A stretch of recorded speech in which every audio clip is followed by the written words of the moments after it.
جو کچھ بھی تم لوگوں کو دیا گیا ہے وہ محض دنیا کی چند روزہ زندگی کا سر و سامان ہے، تھوڑے دن کے لیے ہے، چند دن کے لیے ہے، اور جو کچھ اللہ کے ہاں ہے وہ بہتر بھی ہے اور پائیدار بھی۔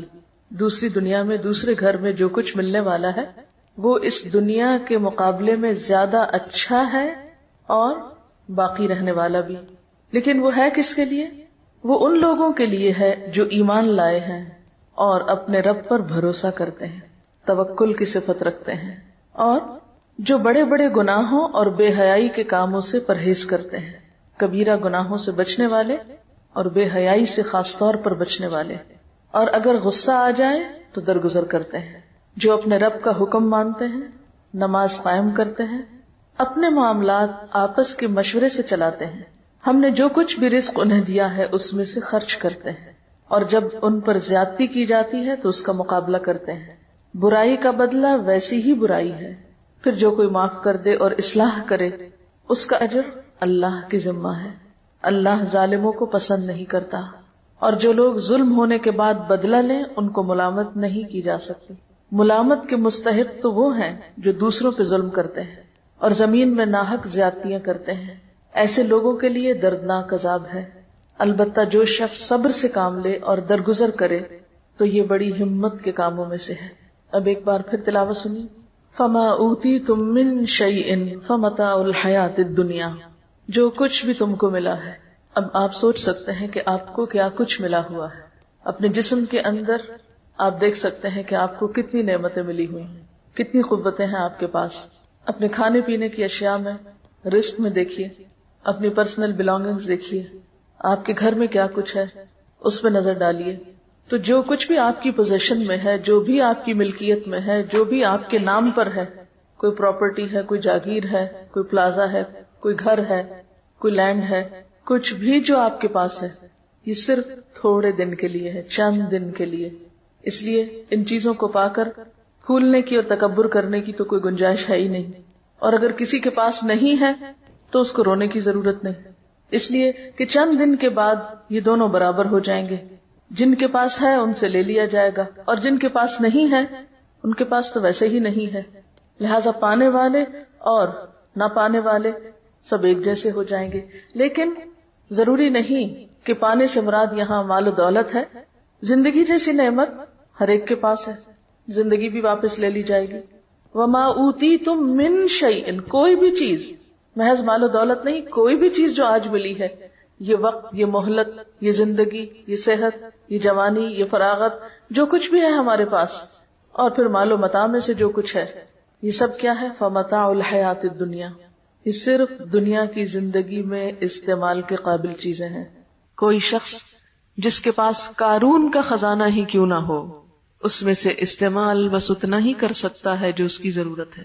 جیسے حدیث میں آتا نا، انسان کہتا ہے میرا مال میرا مال، حالانکہ اس کا مال اصل میں کیا ہے؟ جو اس نے کھا لیا، ختم کر دیا، پہن لیا، پرانا کر دیا، یعنی استعمال کر دیا، ختم ہو گیا، یا پھر آگے بھیج دیا آخرت کے لیے، باقی سب کچھ تو دوسروں کے لیے ہے۔ صدقہ خیرات کر ہی بس وہ شخص سکتا ہے جو رب پہ بھروسہ کرتا ہو، جو رب کی بجائے مال پر بھروسہ کرتا ہو، وہ کبھی توکل نہیں کر سکتا اللہ پہ، وہ کبھی اللہ کی راہ میں دے ہی نہیں سکتا۔ دے گا بھی تو کیسے دے گا؟ کیونکہ اس کو ڈر ہوگا کہ یہ چلا گیا تو میں کہاں سے کھاؤں گا، یہ دے دیا تو میں کہاں سے پہنوں گا، یہ کسی کا ہو گیا تو میرا کیا بنے گا۔ آپ اپنی زندگی پر بھی نظر دوڑائیں، جب بھی کوئی چیز صدقہ کرنے کو دل چاہے تو سب سے پہلا خیال کیا ہوتا ہے؟ تو میرا کیا ہوگا، میں کیا کروں گا، یہ چیز اگر میں فلاں کو دوں تو میرا کیا ہوگا، اور پھر آپ 100 ضروریات ڈھونڈ لیتے۔ کبھی آپ نے اسٹور کی صفائی کی گھر میں، کسی دراز کی؟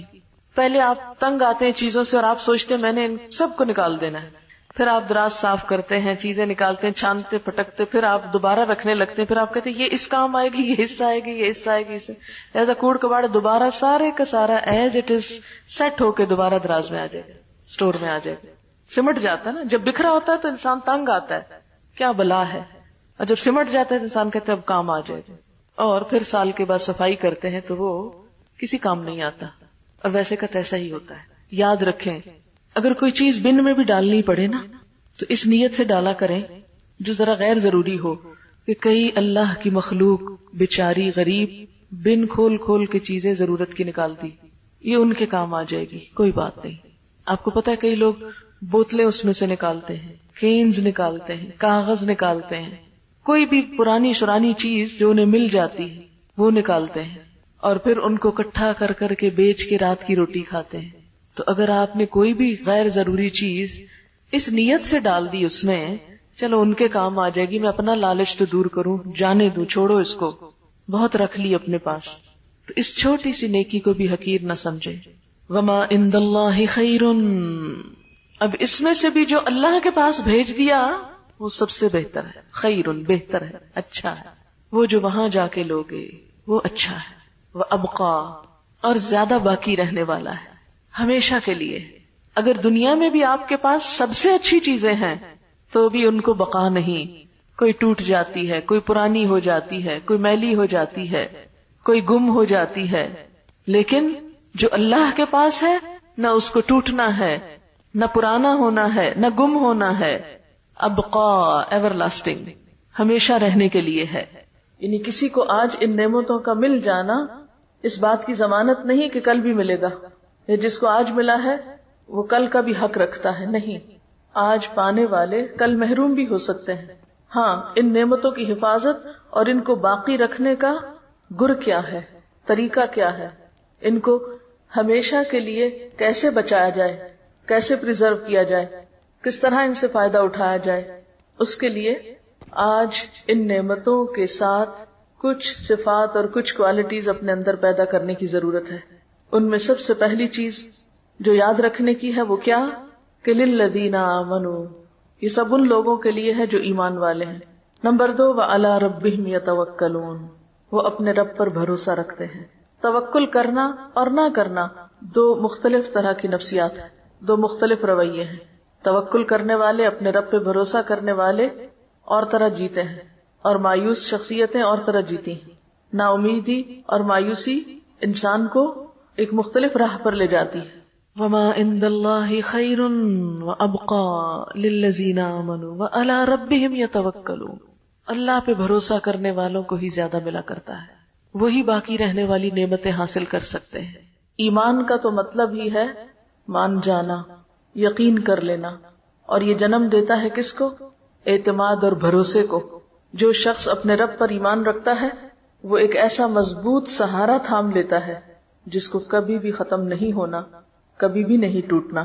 اللہ تعالیٰ فرماتے ہیں فَمَن يَكْفُرْ بِالطَّاغُوتِ وَيُؤْمِن بِاللَّهِ فَقَدِ اسْتَمْسَكَ بِالْعُرْوَةِ الْوُثْقَى لَا انفصام لَهَا، جو کوئی طاغوت کا انکار کرتا ہے اور اللہ پر ایمان لے آتا ہے وہ ایک ایسا مضبوط کڑا تھام لیتا ہے، یعنی اللہ کے سوا باقی ساری قوتوں کو نگیٹ کرتا ہے اور اول و آخر اللہ ہی پر بھروسہ رکھتا ہے، اسی پر یقین کرتا ہے، اسی پر توکل کرتا ہے جیسا توکل کرنے کا حق ہے. تو پھر وہ ایک ایسا مضبوط کڑا تھامتا ہے لا انفصام لہا، جو کبھی بھی نہیں ٹوٹ سکتا. ایسا انسان کبھی بھی مایوسی کے کھڈ میں نہیں گر سکتا، کبھی بھی ہلاکت میں نہیں جا سکتا. واللہ سمیع علیم، وہ ہر موقع پر اپنے رب کو پکارتا ہے جو سننے والا ہے، جاننے والا ہے. ان کا دوست اللہ ہے. اللہ ولی الذین آمنوا، ایسے لوگوں کو اپنے رب کی دوستی نصیب ہوتی ہے، اس کی معرفت نصیب ہوتی ہے. یخرجہم من الظلمات الی النور، پھر انہیں اپنے رب کی رحمت سے روشنی نصیب ہوتی ہے، نور نصیب ہوتا ہے. اور یہ نور اسی کو نصیب ہو سکتا ہے جو حقیقی معنوں میں ایمان رکھتا ہو اور اپنے رب پر بھروسہ کرتا ہو. وہ پھر مایوسیوں کے اندھیرے میں نہیں رہتا، اللہ تعالیٰ اس کو مایوسیوں کے اندھیرے میں نہیں چھوڑتا. یعنی ایمان میں آنا بذات خود ایک نور کا پانا ہے، اور پھر جب ایک روشن راستہ اس کو نظر آ جاتا ہے تو وہ اس کے اوپر چل پڑتا ہے. یخرجہم من الظلمات الی النور، اس کے برعکس والذین کفروا اولیاءہم الطاغوت یخرجونہم من النور الی الظلمات اولئک اصحاب النار ہم فیہا خالدون. تو بات یہ ہے کہ جن کے دل ایمان سے لبریز ہوتے ہیں اور پھر اس کے نتیجے میں توکل سے معمور ہوتے ہیں، پھر ان کی زندگیوں میں مایوسی اور پریشانی اور خوف اور غم اور تمام منفی کیفیات دور ہونے لگتی ہیں، وہ ان کو گھیر نہیں سکتی. یعنی غم کا زندگی میں آنا ایک فطری سی چیز ہے، خوف کا زندگی میں آنا، غم اور خوف کو محسوس کرنا ایک بالکل فطری بات ہے. لیکن غم اور خوف کے شکنجے میں جکڑا جانا اور ان کو اپنے سر پہ مسلط کر لینا، یہ بالکل ایک دوسری کیفیت کا نام ہے۔ جو لوگ حقیقی معنوں میں ایمان رکھتے ہیں اور اپنے رب پر توکل کرتے ہیں اور اپنے رب کو رب مانتے ہیں، وہ غمگین تو ہو سکتے ہیں لیکن غم کو اپنے اوپر مسلط نہیں ہونے دیتے، کسی بھی قسم کی منفی کیفیت کا اس طرح شکار نہیں ہوتے کہ اس سے ان کی صلاحیتوں کو زنگ لگنے لگے، یا ان کے اوقات برباد ہونے لگے، یا ان کی صلاحیتیں ختم ہونے لگے، یا پھر وہ اپنی زندگی میں کوئی تعمیری اور پروڈکٹیو کام نہ کر سکے۔ یہ نہیں ہو سکتا۔ ایمان انسان کو مضبوط بناتا ہے، جرأت مند بناتا ہے اور حالات کا مقابلہ کرنا سکھاتا ہے۔ اور ان تمام آیات کی تھیم بھی یہی ہے، کیونکہ آگے جا کر آپ دیکھیں کہ جب ان پہ ظلم ہوتا ہے تو بدلہ لیتے ہیں، اور ان کے اندر اتنی طاقت ہوتی ہے کہ وہ صبر بھی کر سکتے ہیں، اور اتنے وسیع دل کے مالک ہوتے ہیں کہ وہ معاف بھی کر سکتے ہیں۔ لہذا وما عند اللہ خیر وابقى للذین آمنوا وعلی ربهم یتوکلون، آخرت کا گھر توکل کرنے والوں کے لیے، کیونکہ جو شخص اللہ پہ توکل کرتا ہے وہ ایک مثبت سوچ کا مالک ہوتا ہے، اور جو شخص مثبت سوچ کا مالک ہوتا ہے اس کی زندگی تعمیری، مفید اور خیر اور بھلائی کے کاموں سے بھری ہوئی ہوتی، وہ ہر دم ہر لمحہ آگے کی طرف جا رہا ہوتا ہے، وہ اوپر کو جا رہا ہوتا ہے، وہ بلندی کی طرف جا رہا ہوتا ہے۔ جیسے ایک روایت میں آتا ہے کہ جس شخص کے 2 دن ایک جیسے گزرے وہ دھوکے میں رہا، یعنی اس نے نقصان اٹھایا۔ ایمان تو ہمیں ہر دم آگے بڑھنے کی تدبیریں بتاتا ہے، اور یہ آگے بڑھنا اسی کے نصیب میں ہو سکتا ہے جس کی سوچ تعمیری ہو، مثبت ہو، اور جس کے اندر ہر خوف اور غم کو نمٹنے کے لیے توکل کا ایک میزان ہو، یا توکل اور یقین ہو اس کے اندر۔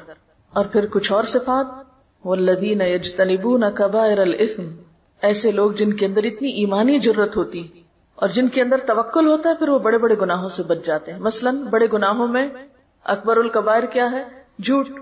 مثلا معاملات کی بات اب کر رہی ہیں، جھوٹ سے کون بچ سکتا ہے؟ جس کے اندر ایمان ہوگا، جس کے اندر ایک جرت ہوگی، جو لوگوں سے نہیں ڈرتا ہوگا، جو جتنا لوگوں سے ڈرتا ہے اتنا زیادہ جھوٹ بولتا ہے، جو اپنے رب پہ بھروسہ کرنے کی بجائے لوگوں پہ بھروسہ کرتا ہے، لوگوں کو اپنا رب مانتا ہے، لوگوں سے مفادات حاصل کرنا چاہتا ہے، تو پھر وہ ان کی نظر میں اچھا بننے کے لیے طرح طرح کے جھوٹ بولتا ہے، یہ غلط رویے اختیار کرتا ہے۔ لیکن جو شخص اپنے رب کے سامنے سچا ہوتا ہے اور اپنے رب کے سامنے ایماندار ہوتا ہے، پھر اس کو کمزور سہاروں کی ضرورت نہیں ہوتی، پھر وہ ہر طرح کی برائی سے بچنے کی ہمت پاتا ہے اپنے اندر۔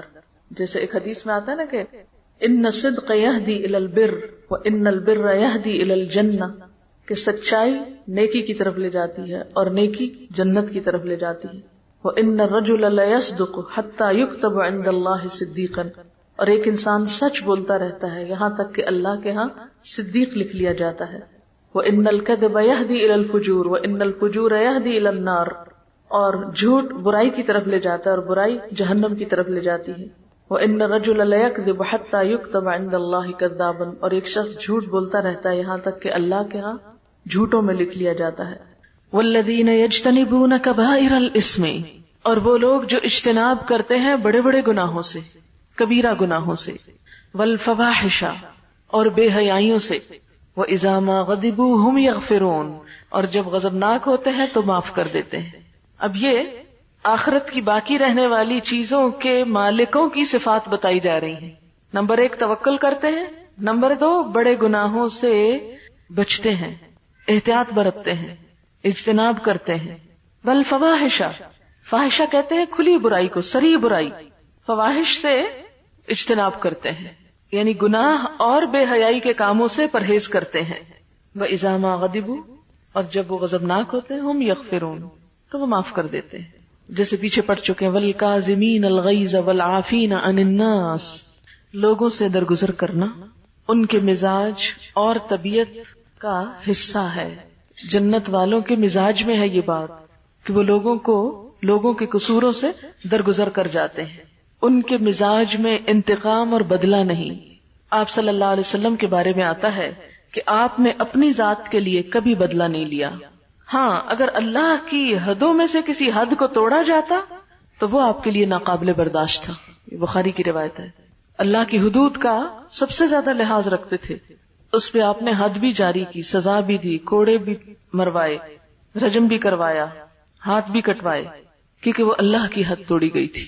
تو والذین یجتنبون کبائر، وہ خود بخود کبائر سے نکلنا شروع ہو جاتے ہیں، سچے ایمان اور توکل کے بغیر کبائر سے بچنا بھی ممکن نہیں ہوتا. پھر کبائر میں غیبت کرنا، دوسروں کی پیٹھ پیچھے ان کی برائیاں کرنا، پھر کبائر میں زنا، شراب، چوری، دھوکہ، امانت میں خیانت، یہ ساری کبیح صفات اسی شخص کے اندر ہو سکتی ہیں جس کے اندر ایمان نہ ہو اور جس کا رب پر بھروسہ نہ ہو. جب اس کے دل سے لوگوں کا خوف نکلتا ہے تو پھر وہ صحیح رستے پر آ جاتا ہے. اور پھر خاص طور پر کبیرہ گناہوں میں والفواحش، فواحش سے بچتا ہے. فواحش کا لفظ فحش سے نکلا، کھلی برائی، اور خصوصاً بے حیائی کے کام. بے حیائی کے کاموں میں کیا چیزیں آتی؟ ایک تو یہ جھوٹ، دھوکہ، یہ سب بے حیائی کے کام ہیں.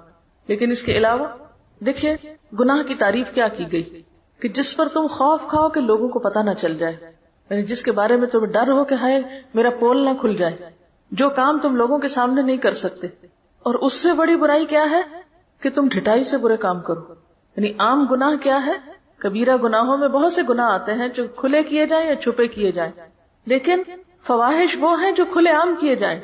یعنی پھر یہ کبیرہ گناہوں سے بھی ان کی شدت بڑھ جاتی ہے. یعنی انتہائی ڈھٹائی سے کیے جانے والے غلط کام جس میں انسان کی حیا نہیں رہتی. حدیث میں آتا نا اذا لم تستحی فاصنع ما شئت، جب تم میں حیا نہیں تو جو چاہے کرو.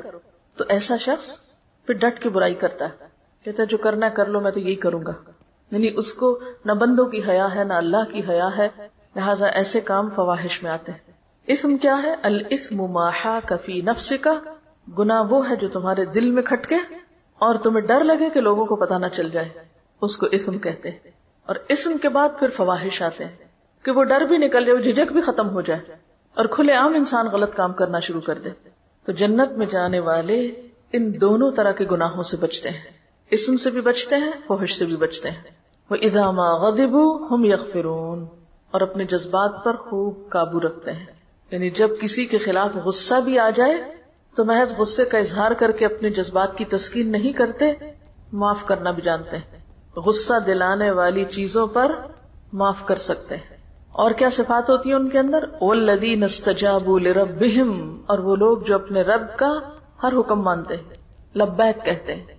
استجابت کیا ہوتی ہے کہ رب کے کسی بھی حکم کے بارے میں ان کے اندر کوئی کمپلیکس نہیں ہوتا، اطاعت کے راستے میں کوئی چیز رکاوٹ نہیں ہوتی. رب کی پکار پر فوراً لبیک کہتے ہیں. رب کی بات سنتے ہی کیا کرتے؟ سمعنا وأطعنا، ہم نے سنا اور ہم مان لیتے. کوئی حکم سنا، جی اللہ تعالیٰ ہم ایسا ہی کریں گے. یہ نہیں کرتے یہ کیوں ہے، یہ کیسے ہے، حجت بازی، بحث مباحثہ نہیں. سمعنا وأطعنا، کسی بھی بات کے لیے اتنا ہی کافی ہے کہ وہ اللہ کا حکم ہے. اس کی کوئی ریزن سمجھ میں آتی ہے یا نہیں، بس اتنی ریزن ہی بہت ہے کہ وہ اللہ کا حکم ہے. والذین استجابوا لربہم واقاموا الصلاۃ، اور نماز قائم کرتے ہیں. نماز کا قائم کرنا جنت میں لے جانے والے کاموں میں سے ہے. اور پھر اجتماعی معاملات میں وامرہم شورا بینہم، تنہا فیصلے نہیں کرتے بلکہ مشورے سے کام کرتے ہیں. تنہا فیصلے وہ شخص کرتا ہے جو اپنے آپ کو بڑی چیز سمجھتا، یعنی خود کو بہت عقل مند سمجھتا، لہذا اپنی مرضی پر، اپنے اون پر، اپنے خیال کے مطابق چیزوں کو جیسے بہتر پائے ویسے ہی فیصلہ کر لی، ویسے ہی کر گزرے. لیکن ایمان والوں کی صفت یہ نہیں ہوتی اور اس چیز کو اپنے خلاف نہیں سمجھتے. بعض لوگ مشورہ کرنے کو اپنی عقل یا اپنی شان کے خلاف سمجھتے ہیں کہ ہم کیوں کسی سے مشورہ کریں، کیا ہم میں عقل نہیں، ہم سمجھدار نہیں، ہم اپنی آزادی کو خود استعمال کریں، ہم جیسے جی چاہیں کام کریں. نہیں، آپ اپنی ذاتی زندگی کے بارے میں تو آزاد ہیں.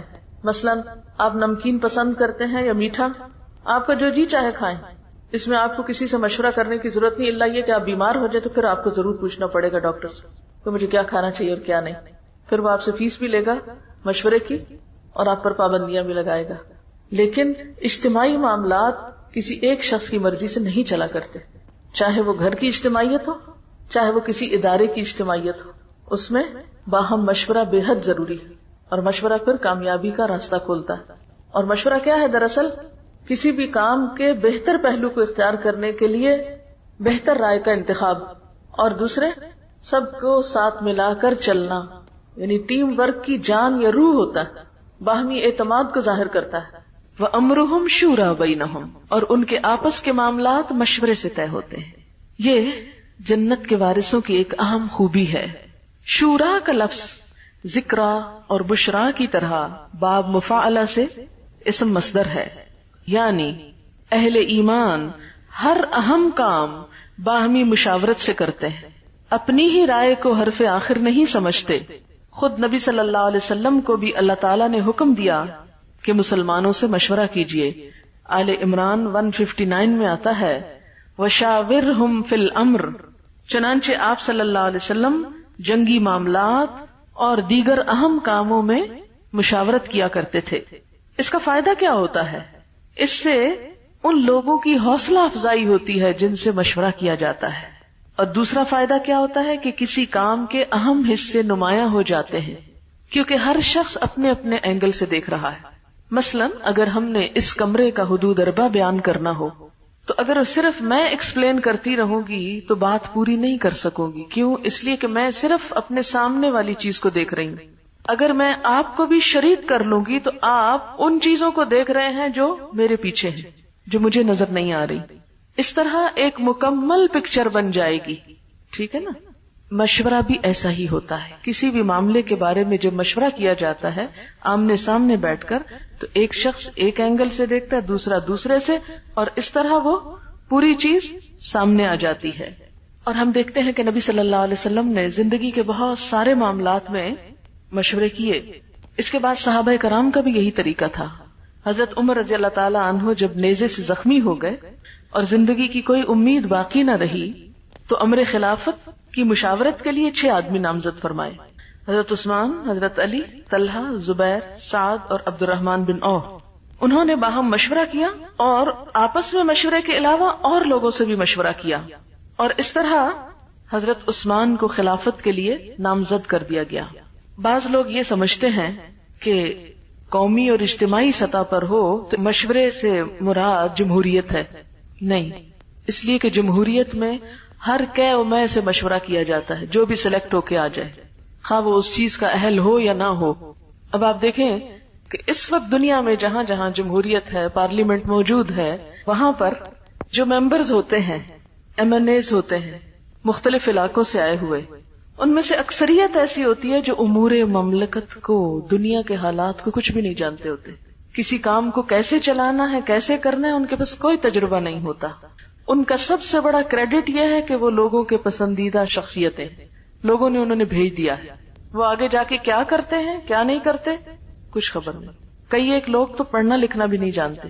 کئی ایک لوگ دنیا کی تو کیا اپنے آپ کی خبر نہیں رکھتے.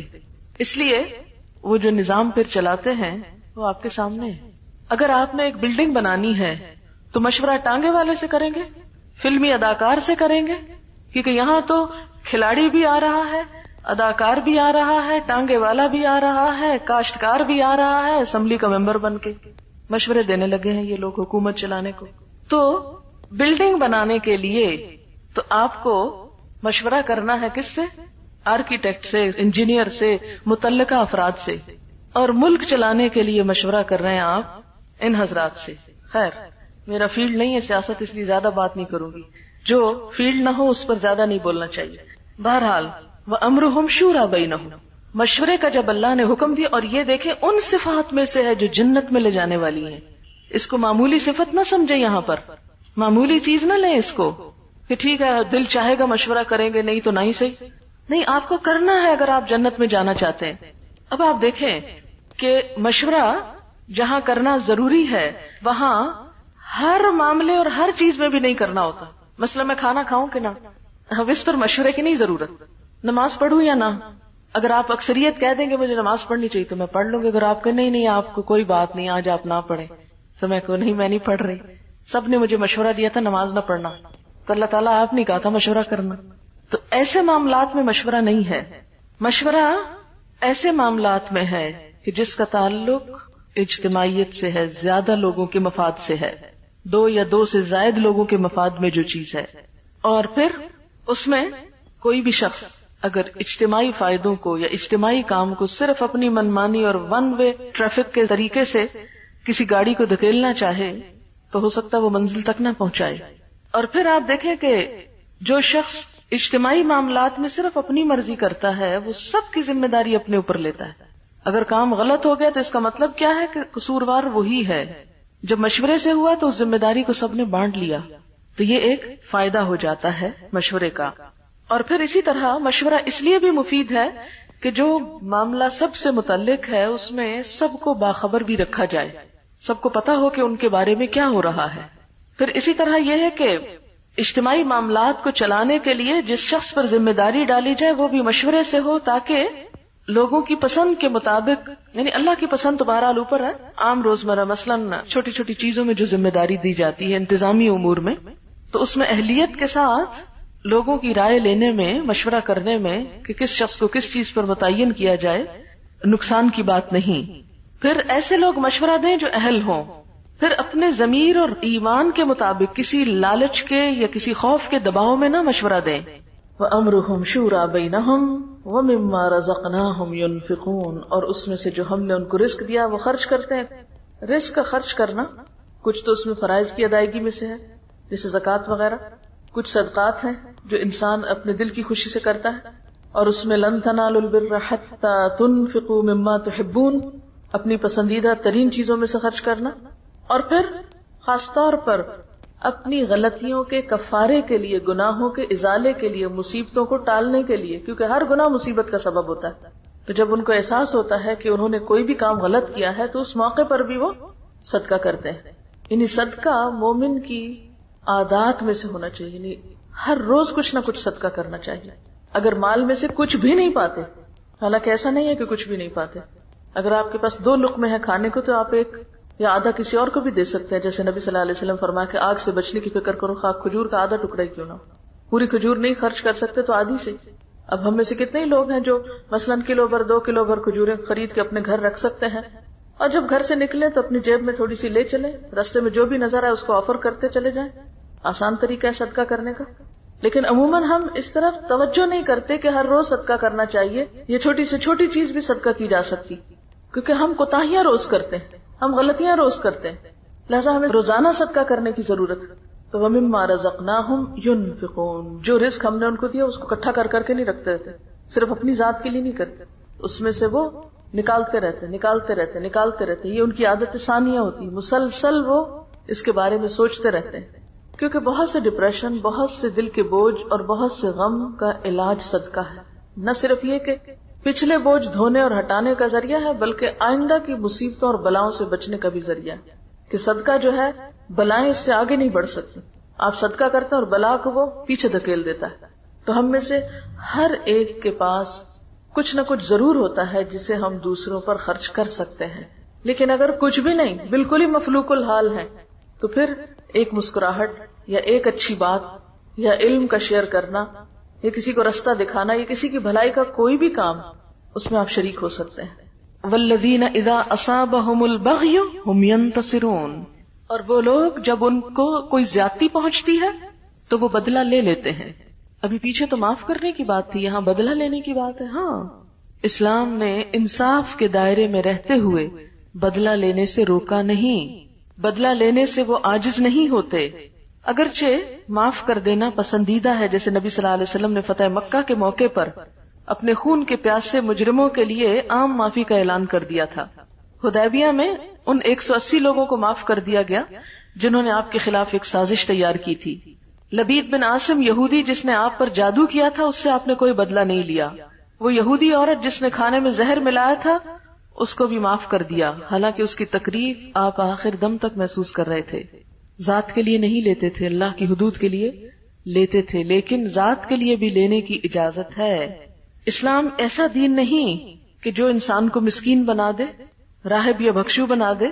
شرافت کیا ہے کہ غالب ہوں تو مغلوب کا قصور معاف کر دیں، قادر ہوں تو درگزر کریں، اپنے سے چھوٹے انسان سے خطا ہو جائے تو چشم پوشی کریں، اور اگر کوئی بڑی طاقت ان کو دبانے کی کوشش کرے تو ڈٹ کے کھڑے ہو جائیں اور بدلہ لیں، اس کے ہاتھ روکیں. پھر یہ ہے کہ بدلہ لینے کے بھی 2 طریقے ہوتے ہیں.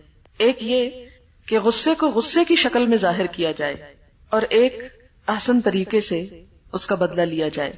غصہ آنا، تلخی پیدا ہونا بالکل ایک نیچرل بات ہے، کوئی شخص اس سے بچا ہوا نہیں. ہر شخص کے اندر اللہ نے پتا رکھا ہے، وہ زہر کی پوٹلی، وہ اپنا کام کرتی ہے. لیکن اظہار کا طریقہ دوہرا ہو سکتا ہے. ایک یہ کہ غصے کو غصے کی شکل میں ظاہر کیا جائے، دوسرا یہ کہ غصے کو برداشت کی شکل میں ظاہر کیا جائے. اب اس کا مطلب کیا ہے کہ غصے کو جب ہم آپے سے باہر ہو کے ظاہر کرتے ہیں تو اس سے کام خراب ہوتے ہیں. مثلا آپ شدید غصے میں بول رہے ہیں, کسی کو کیا سمجھ آئے گی؟ چیخ چلا کے رو کے بول رہے ہیں, اگلے کے پلے ہی نہیں کوئی بات پڑے گی. اور ایک یہ ہے کہ غصہ ہے, آپ ظاہر کر رہے ہیں لیکن ایک فرم انداز میں, جس سے دوسرے کو بات سمجھ میں بھی آ جائے, لیکن ری ایکشنری ہو کر نہیں. اس میں عموماً کیا ہوتا ہے, نقصان ہو جاتا ہے, کیونکہ جب آپ ری ایکشن ایسا کرتے ہیں تو دوسرے کو اور بھڑکا دیتے ہیں. وہ اگر طاقتور ہے تو آپ پہ اور ظلم کا اندیشہ ہے. اب یہ ساری صفات ہیں اہل جنت کی, کہ جو جنت میں جائیں گے ان کے اندر یہ تمام صفات ہونی چاہیے. یہ کرائیٹیریا آپ کو میٹ کرنا ہے. مثلاً آپ کسی دوسرے ملک میں جا کر رہنا چاہتے ہیں, امیگریشن چاہتے ہیں, تو اس کے لیے آپ کو ایک سرٹن کرائیٹیریا میٹ کرنا پڑتا ہے. آپ کو کچھ ضروری چیزیں فراہم کرنی پڑتی. تو جنت کی امیگریشن کے لیے بھی, یہاں سے وہاں جانے کے لیے بھی آپ کے اندر ایک مخصوص کردار کا ہونا بے حد ضروری ہے. وہاں کے ویزا کے لیے بھی کچھ ضروری شرائط اور ریکوائرمنٹس ہیں. اگر آپ وہ پورا نہیں کرتے تو اندر جانے کے مستحق نہیں. اور ان میں سے یہ تمام چیزیں, جن میں سے ایک اہم چیز والذین اذا اصابہم البغی ہم ینتصرون, کہ جب ان کے ساتھ کوئی زیادتی کرتا ہے تو بدلہ لیتے ہیں. عام حالات میں ہمیں کیا کہا گیا ہے کہ درگزر کرو, معاف کر دو.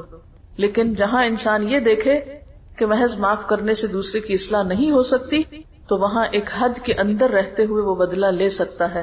لیکن کس طرح؟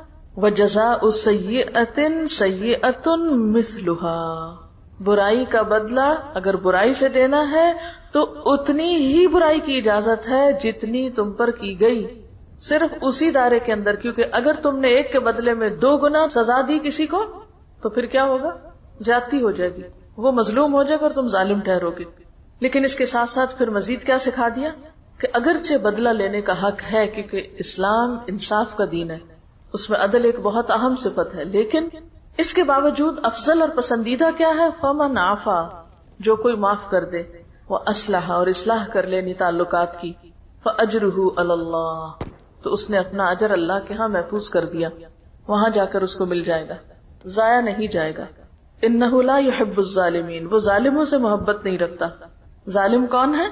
جو برائی کا بدلہ اتنی برائی سے دینے کی بجائے دگنی یا چگنی یا اس سے زیادہ میں دے. وَلَمَنِ انْتَصَرَ بَعْدَ ظُلْمِهِ فَأُولَئِكَ مَا عَلَيْهِمْ مِنْ سَبِيلٍ, لیکن اگر کوئی معاف نہیں کرنا چاہتا, درگزر نہیں کرنا چاہتا, بدلہ ہی لینا چاہتا ہے, تو بدلہ لینے والے کو برا بھلا نہیں کہا جائے گا. یعنی بعض اوقات ایسا ہوتا ہے نا کہ جب کسی کی زیادتی کا جواب دیا جائے یا ظالم کا ہاتھ پکڑا جائے تو عموماً لوگ مظلوم کو چھوڑ کر ظالم کے ساتھ ہو جاتے ہیں کہ نہیں, چھوڑ دینا چاہیے تھا, بدلہ نہیں لینا چاہیے تھا. بعض اوقات ایسا ہوتا ہے نا کہ اگر ایک شخص نے مثلا قتل کیا, اب اس کی سزا کیا ہے؟ قتل. قتل کا بدلہ قتل ہے. اب اگر کوئی انصاف کی خاطر, بدلے کی خاطر اس شخص کو کیفر کردار تک پہنچاتا ہے اور اس شخص کو پھانسی ہو جاتی ہے یا وٹ ایور جو بھی طریقہ ہے بدلے کا, تو عموماً پھر عامت الناس کا رجحان کیا ہوتا ہے کہ نہیں, اس شخص نے توبہ کر لی تھی, معافی مانگ لی تھی, تو اب اس کو سزا نہیں ملنی چاہیے. نہیں, یہ حق اللہ نے کس کو دیا ہے؟ مقتول کے وارثوں کو دیا ہے. وہ چاہے تو معاف کر دیں, چاہے تو بدلہ لیں. جو بدلہ لے گا اس کو کوئی برا نہیں کہے گا.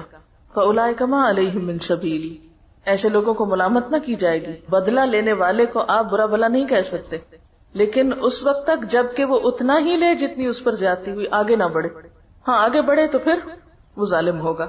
انما السبیل علی الذین یظلمون الناس, ملامت تو ان پر ہے جو لوگوں پہ ظلم ڈھاتے ہیں. ویبغون فی الارض بغیر الحق, اور زمین میں ناحق زیادتیاں کرتے ہیں. اولئک لہم عذاب علیم, ایسے لوگوں کے لیے دردناک عذاب ہے. یعنی دنیا میں بھی ان کو سزا دی جا سکتی ہے, اور اگر دنیا میں وہ بچ جائیں, پکڑے نہ جائیں, تو آخرت میں وہ اللہ کی سزا سے بچ نہیں سکتے. اولئک لہم عذاب علیم, وہاں وہ دردناک سزا پائیں گے. اور خلاصہ کیا ہے اس سارے معاملے کا؟ وَلَمَنْ صَبَرَ, ابتدائے گفتگو میں ایمان کی بات تھی, توکل کی بات تھی, اور انتہائی گفتگو میں صبر. وَلَمَنْ صَبَرَ وَغَفَرَ, اور جو کوئی صبر کرے اور معاف کر دے, دوسروں سے درگزر کرے, تو إِنَّ ذَلِكَ لَمِنْ عَزْمِ الْأُمُورِ, یہ بڑی ہمت کے کاموں میں سے ہے. اور یہ ہمت کس کے اندر آتی ہے؟ جس کے اندر ایمان کی پختگی ہو, کردار کی پختگی ہو, اخلاق کی بلندی ہو, جو اپنے رب پر بھروسہ کرنا جانتے ہوں. یہاں ایک بات یاد رکھیے کہ غصے پر قابو پانے کی بات تو ہے ہی، لیکن جو چیز کہی جا رہی ہے وہ یہ کہ غصے کے باوجود معاف کر سکتے ہیں، یعنی غصہ ہے تو پھر بھی معاف کر دیتے ہیں۔ یہاں توکل کی صفت جو ہے وہ ساری خوبیوں کا اور ان آگے کے سارے کاموں کے لیے ایک بنیاد نظر آتی ہے، یعنی توکل کے بغیر آپ باقی کام نہیں کر سکتے، کیونکہ انسان کو کیا چیز اللہ کی اطاعت سے روکتی ہے؟ دنیا کی محبت، دنیا کا مفاد، کسی چیز کا خوف، کسی چیز کی طلب۔ تو جب آپ کے اندر توکل آ جاتا ہے تو پھر آپ دنیا سے بے نیاز ہونے لگتے ہیں۔ جب بے نیاز ہو جاتے ہیں تو آپ کے اندر ایک بے خوفی کی کیفیت پیدا ہوتی ہے، یعنی خوف ختم ہو جاتا ہے آپ کے اندر سے، تو پھر آپ کے اندر ایک ایسی جرأت پیدا ہوتی ہے کہ آپ بڑے بڑے سٹیپ اٹھا سکتے ہیں۔ یہ ساری باتیں جو ہیں عزم الامور میں سے ہیں، بڑی ہمت کے کاموں میں سے ہیں۔ یہ ہمت کس کے اندر آتی ہے؟ جس کا اپنے رب پر بھروسہ ہو، جس نے اپنے رب کو پا لیا ہو۔ اصل بات یہی ہے کہ بنیادی کردار نہیں ہے ہمارے اندر۔ ایک بڑے سیناریو میں جب ہم چیزوں کو دیکھتے ہیں تو وہ سمٹ کے پھر چھوٹے میں آ جاتا ہے۔ ذات اور فرد کی اصلاح سے امت کی اصلاح ہو سکتی۔ یہ کام طویل ضرور ہے لیکن اس کے بغیر گزارا نہیں، کیونکہ جب تک بنیادیں مضبوط نہ ہوں۔ آپ دیکھیے کہ جیسے شورا ہی کی بات آپ نے کی، ہم سب اپنی اپنی زندگیوں میں غور کریں، ہمارے گھریلو معاملات کتنے فیصد باہم مشورے سے طے ہوتے ہیں؟ ہمارا کلچر کیا بتاتا ہے؟ جب مثلاً عموماً گھروں میں کوئی بڑا ایشو آتا ہے، کوئی شادی بیاہ کا معاملہ ہے یا کوئی پراپرٹی کی لین دین ہے یا کچھ بیچنا ہے ایون، تو کیا بعض اوقات صرف چند افراد اپنے مفادات کو سامنے رکھ کے فیصلہ نہیں کر لیتے؟ کیا وہ ان متعلقہ افراد کو شریک مشورہ کرتے ہیں کہ جو اس معاملے سے متعلق ہوتے ہیں یا ہوا بھی نہیں لگنے دیتے؟ اسی طرح اداروں میں آپ دیکھ لیجئے، لوکل سطح کی گورنمنٹ کے اداروں میں دیکھ لیجئے، پھر ایک حکومت کے اندر دیکھ لیجئے، پھر اس سے آگے بڑھ کر جو امت مسلمہ مختلف حکومتیں ہیں ان کا آپس میں ایک دوسرے پر اعتماد اور آپس میں ایک دوسرے کے ساتھ کیا تعلق ہے۔ تو جب تک ہمارے اندر یہ بنیادی اخلاق نہیں پایا جاتا اس وقت تک اللہ کی مدد آ نہیں سکتی، اور اس کی ابتدا ہم میں سے ہر ایک کو اپنی ذات سے کرنا ہے اور پھر اس کا شعور عام کرنا ہے اور دوسروں کے اندر بھی بیدار کرنا ہے۔ آپ دیکھیے کہ ایمان کے فوراً بعد توکل کا جو ذکر ہوا ہے یہ تمام چیزوں کے اندر آپ کو نظر آئے گا۔ مثلاً بڑے گناہوں سے بچنے کے لیے بھی توکل چاہیے۔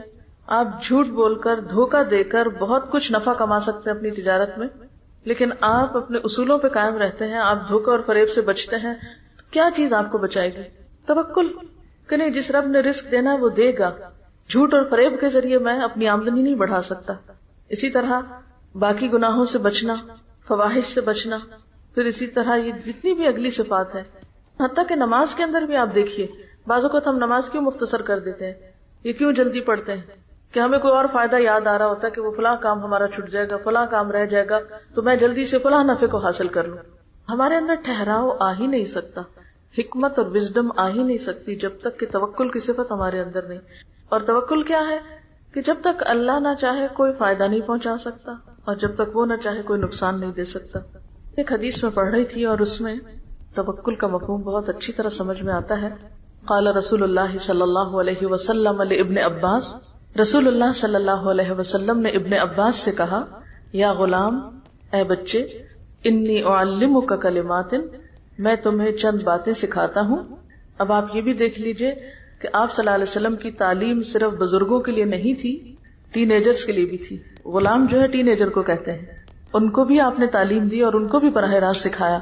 اور آپ دیکھیے کہ ایک غلام جو ہے، غلام سے مراد یہاں یعنی 13-14 سال کا بچہ ہے، تو اس کو آپ دیکھیے کہ کتنی زبردست بات سکھا رہے ہیں، اور اس ایج میں سکھا رہے ہیں کیونکہ یہی وہ ایج ہوتی ہے کہ جس میں توکل نام کی اور اعتماد اور یکسوئی نام کی کوئی چیز نہیں ہوتی۔ انسان بہت ہی ایک ایسے لاؤبالی پن سے گزر رہا ہوتا ہے کہ جس میں اس کے لیے زندگی توکل اور ٹھہر کے چلنے اور سوچ سمجھ کے کام کرنے کا نام نہیں ہوتی۔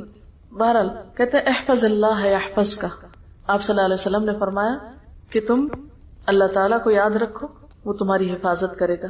احفظ اللہ تجدہ تجاہک، اللہ کو یاد رکھو تم اسے اپنے سامنے پاؤ گے۔ اذا سألت فاسأل اللہ، جب تم سوال کرو تو اللہ سے کرو، جب مانگو تو اللہ سے مانگو۔ وَإِذَا اسْتَعَنْتَ فَاسْتَعِنْ بِاللَّهِ، اور جب مدد طلب کرو تو اللہ ہی سے مدد مانگو۔ وَعَلَمْ، اور یاد رکھو، أَنَّ الْأُمَّةَ لَوْ اجْتَمَعَتْ، اگر سارے لوگ اس بات پہ اکٹھے ہو جائیں، عَلَىٰ أَن يَنْفَعُوكَ بِشَيْءٍ، کہ تمہیں کسی چیز میں کوئی فائدہ پہنچا سکے، لَمْ يَنْفَعُوكَ إِلَّا بِشَيْءٍ قَدْ كَتَبَ اللَّهُ لَكَ، مگر اتنا ہی فائدہ دے سکتے ہیں جتنا اللہ نے تمہارے حصے میں لکھ دیا، اس سے آگے کوئی نہیں فائدہ دے سکتا۔ وَإِنِ اجْتَمَعُوا عَلَىٰ أَن يَضُرُّوكَ بِشَيْءٍ، اور اگر وہ سارے اکٹھے ہو جائیں کہ تمہیں کوئی نقصان دے دیں، لَمْ يَضُرُّوكَ إِلَّا بِشَيْءٍ قَدْ كَتَبَهُ اللَّهُ عَلَيْكَ، تو وہ تمہیں ہرگز بھی نقصان نہیں دے سکتے مگر وہی جو اللہ نے تمہارے لیے لکھ دیا ہو۔ رفعت الاقلام، قلم اٹھا لیے گئے، وجفت الصحف، صحیفے خشک ہو گئے۔ لکھنے کے بعد سیاہی جب خشک ہو جاتی ہے تو تحریر سخت ہو جاتی ہے، پھر آپ اس کو مٹا نہیں سکتے، اس کو سمجھ نہیں کر سکتے۔ تو یہ ساری حدیث ہمیں کیا سکھاتی؟ توکل سکھاتی۔ اس سے پہلے ہر دم اللہ کا احساس اور اس کی معرفت، اس کا ذکر، اس کی یاد، یعنی ذکر یہاں کسی لفظی معنوں میں نہیں، اذکر اللہ نہیں کہا گیا، اللہ کی حفاظت کرو لفظی معنی، یعنی اللہ تعالیٰ کا جو وجود ہے اس کا لحاظ رکھو، پاس رکھو، اسے اپنے سامنے پاؤ، یعنی اس کو محسوس کرو، اور پھر اللہ سے مانگو، اس سے مدد طلب کرو، اور لوگوں سے بے نیاز ہو جاؤ۔ لوگ تمہیں سارے مل کے بھی کوئی فائدہ نہیں دے سکتے، اور سب مل کے کوئی نقصان نہیں دے سکتے۔ جتنا زیادہ اس بات پر یقین ہوتا ہے اتنا ہی زیادہ انسان پھر اپنے اصولوں پہ قائم رہتا ہے، ورنہ اپنے ہر اصول کو لوگوں کی مرضی کے مطابق تبدیل کرتا چلا جاتا ہے، نہ پھر گناہوں سے بچ سکتا ہے، اور نہ ہی معاف کر سکتا ہے، اور نہ ہی باقی صفات اس کے اندر آ سکتی ہیں جیسے صدقہ خیرات وغیرہ کی۔